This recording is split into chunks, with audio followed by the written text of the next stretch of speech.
Oh yeah! The Ibiza Mini is getting a new set of these today. Front and back. That's good. Fits nicely. Let's get on it, shall we?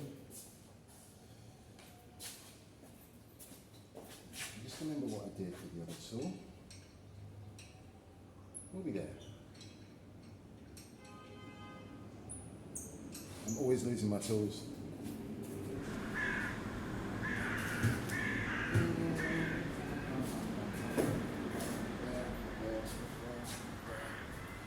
It's not in the pocket either.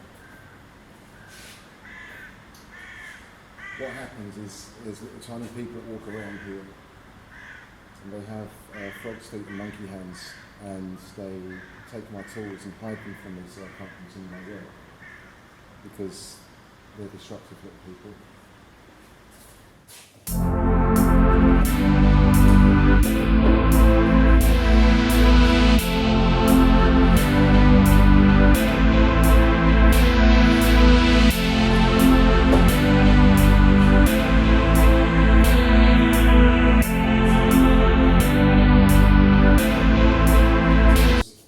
And put them down somewhere where I didn't leave them. Bring back my tools.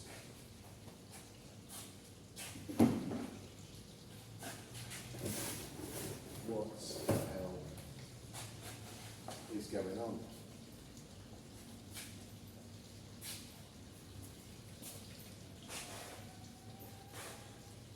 Right, I'm calling an emergency meeting. I'll be back. Good, I'm glad you put it back to the monkey frog people, because I've been looking everywhere for this, which was just up there, taken by the little borrower people. At least we can get on and do this now. There's a lot of contention about this little tiny bolt which I'm using at the moment. Some people say don't fit it, it doesn't serve purpose. Other people adamantly say it does. My Amazon bargain is still going really well. It's been dropped a gazillion times. The battery on it is awesome.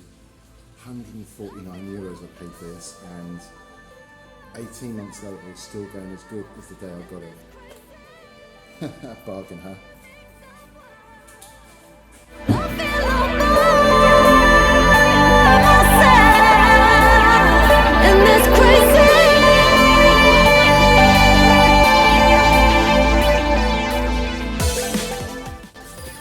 What I'm going to do here is degrease the disc. When the discs are supplied new, they come in a plastic bag, and if they're unpainted, quite commonly the discs are coated in a protective oil or grease, which you'll need to clean off fully with brake cleaner or something similar. I used to use petrol, it used to work just as well. But if you don't, you can contaminate the pads, you'll have to replace the pads, or even worse, not have any brakes.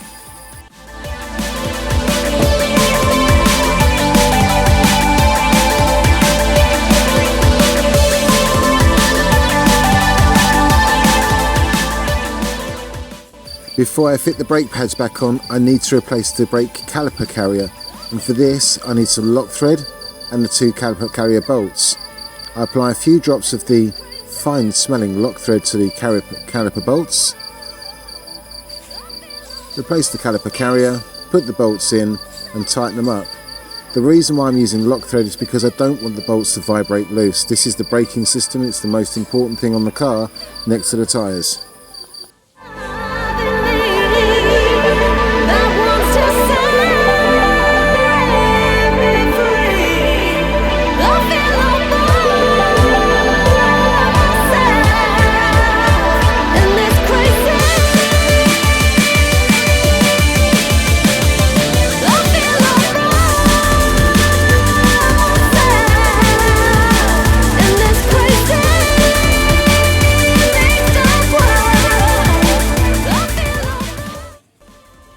One last quick cleanup on the brake caliper carrier to make sure the pads where they sit can move backwards and forwards freely.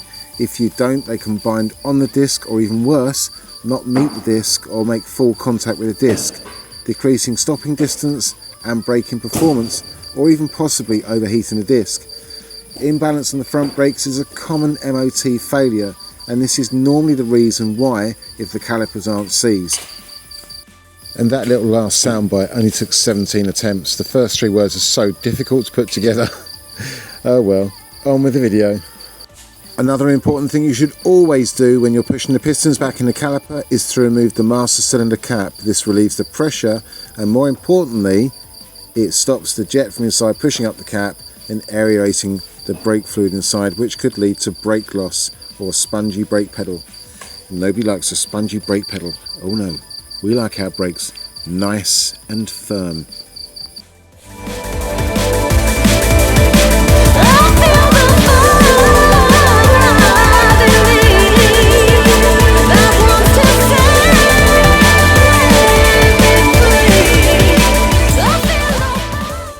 What I'm about to do here is to use what's called a brake caliper piston reset tool. What this does is it turns the piston and pushes it back in at the same time, resetting the piston so that I got enough clearance to get the new brake pads inside the caliper.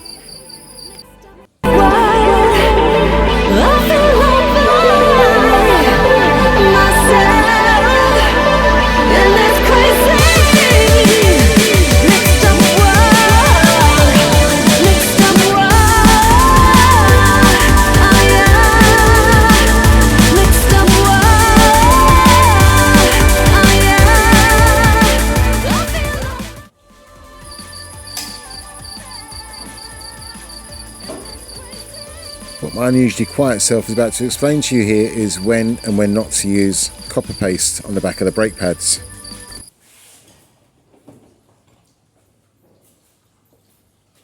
When you have the backing on the pads like this rubber backing, you do not put copper slip on. You do not put copper slip on. A lot of people say you still do, but the reason why this is on here is because it is an insulator, it's an anti-rattle, it's an anti-squirrel pad. It doesn't need the copper slip on it. If it's a bare metal pad on the back, then yes, you can put a little bit of copper slip where the piston meets the mating surface at the back of the pad, or where the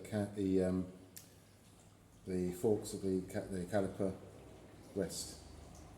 Here, you can do that. Brilliantly explained. I must do better. Even in the manual it says, for the instructions on the pads, do not use. Also make sure in here is also clean, we know that's clean. Let's get this caliper.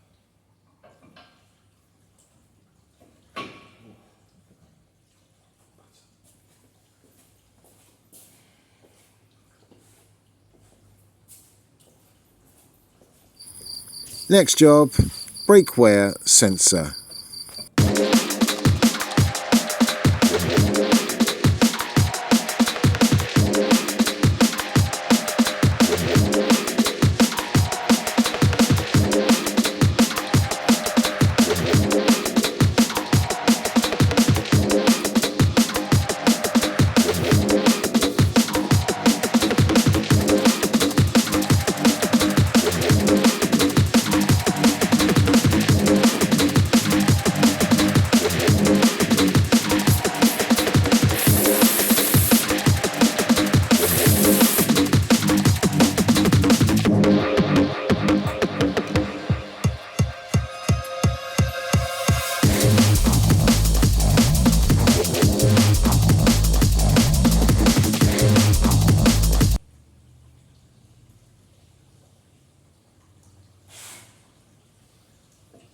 Can't see what I'm doing there, but every one of these has to be folded over the cable and locked into position so that the ABS brake wear sensor cable doesn't interfere with the brake discs or get in the way of the brake disc or rotors, as some Americans might call it, the rotors.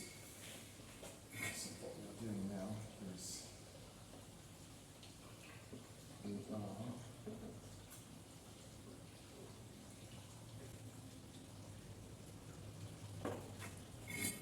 putting it all back on.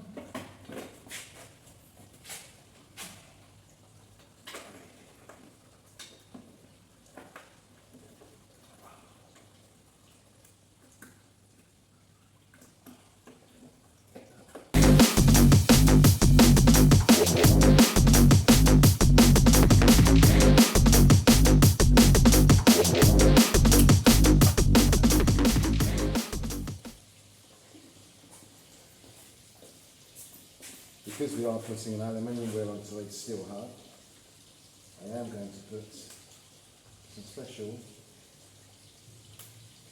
paste for aluminium. A lot of garages put copper slip on these to stop the wheels from seizing on, but it doesn't work, because what happens between aluminium and steel when you include salt, like you get on the roads in the UK, is you get a reaction like a battery. So this aluminium paste is neutral, it doesn't do that, and it means that even in 5 or 6 years' time I can still get this wheel off, no issue. Let's put this back on.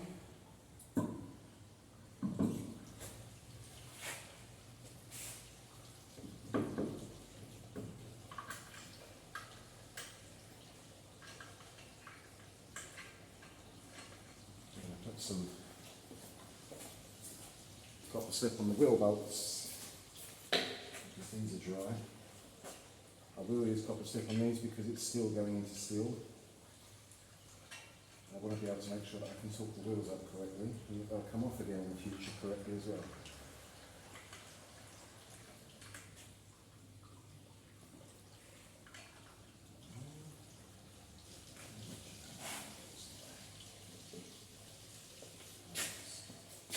Don't forget the little cappies that go in the Caliper. There is only one.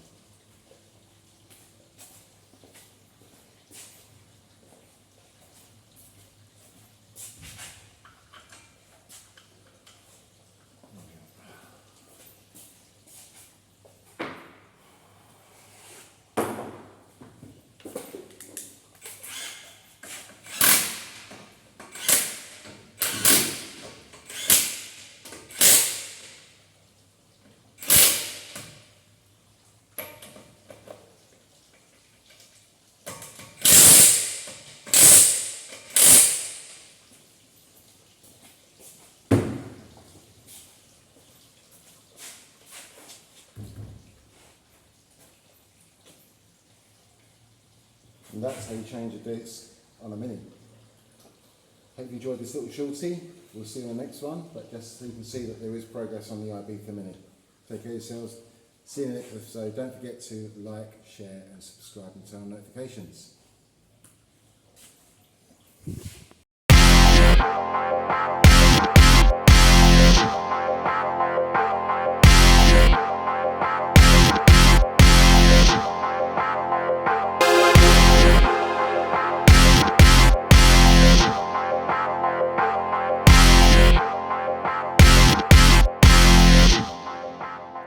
Keep